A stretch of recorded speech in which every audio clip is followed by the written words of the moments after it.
So the principles of Ahl Sunnah in regards to Aqeedah is in many ways. Assalamu alaikum wa rahmatullahi wa barakatuhu.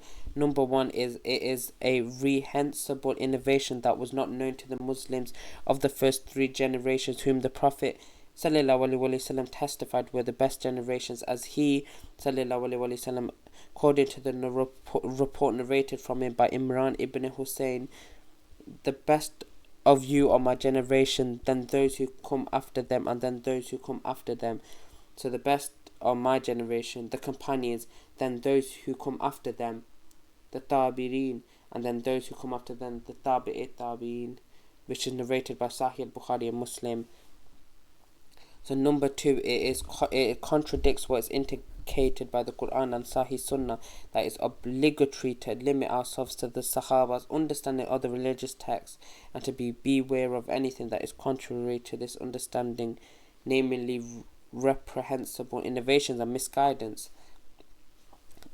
And number three is it comes under the heading of distorting the meanings, because reinterpreting the text means that each reader will have his own understanding of it according to the meaning he prefers to understand from it, without having any guideline or framework to regulate this understanding.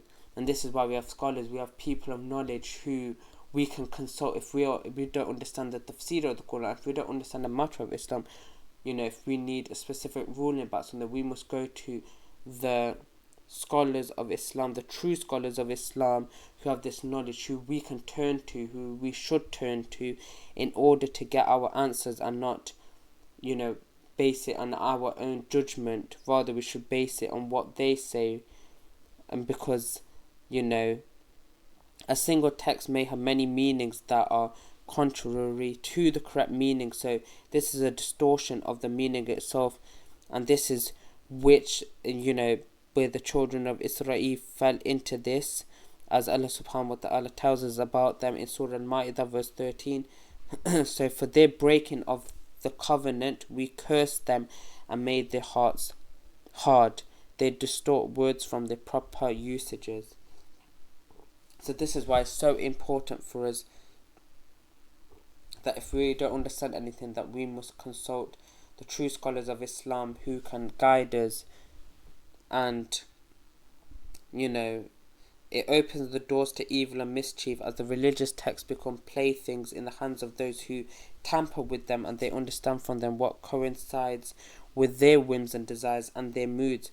Thus the truth and guidance that Allah subhanahu wa ta'ala intended to convey through these texts will be lost.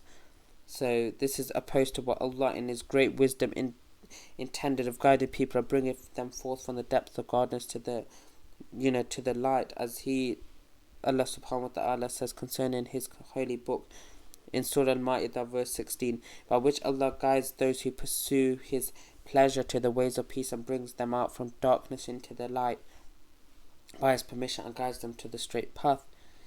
So the last principle is of Ahl Sunnah with regard to verifying issues of Aqeedah is to refer to the language of the Arabs in order to understand their intended meaning of the text of the Quran and the Sunnah. So what it's saying is that we should understand Arabic in order for us to understand the meanings of the Quran and the Sunnah, as the Quran is being written in Arabic, and it's been said that it's been that is revealed in a clear Arabic language, as Allah says in Surah Yusuf verse 2, indeed we have sent it down as an Arabic Quran that you might understand, indicating that it is easy for you to understand. There's young children out there who have memorized the Quran, as you know. So it's to indicate that learn the Arabic language is not difficult regardless of your age. So here it's trying to emphasize that if through you understanding the Arabic language, you'll be able to understand the meanings of the Quran as well as the Sahih Sunnah.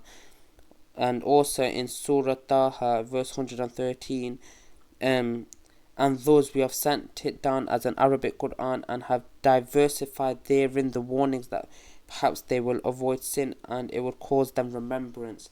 So, through understanding the Arabic language, you'll understand the warnings that have been mentioned in the Quran, so you can avoid sinning and be pleasing Allah subhanahu wa ta'ala. So there's so many key messages that you can be taken away from this episode of having a sound Aqeedah. So make sure to watch this video again if you've, because there's a lot of key messages. Make sure to implement it into your life, understand these verses, memorize the Arabic version of it, start your journey of learning the Arabic language and understanding the Quran, and and make loads of dua to Allah subhanahu wa ta'ala to make it easy for you to go on the journey of being able to learn the Arabic language as well as learning the Quran, and to be able to interpret the hadith of the Prophet sallallahu alaihi wasallam, the Sahih Sunnah hadith. So I will leave you here. Fi manillah wa sallallahu wa baraka ala nabina Muhammad. Astaghfirullah. In the next episode, I'll be talking about the causes that have resulted in people going away from the sound Aqeedah, and the means of protecting oneself will also be covered in further episodes.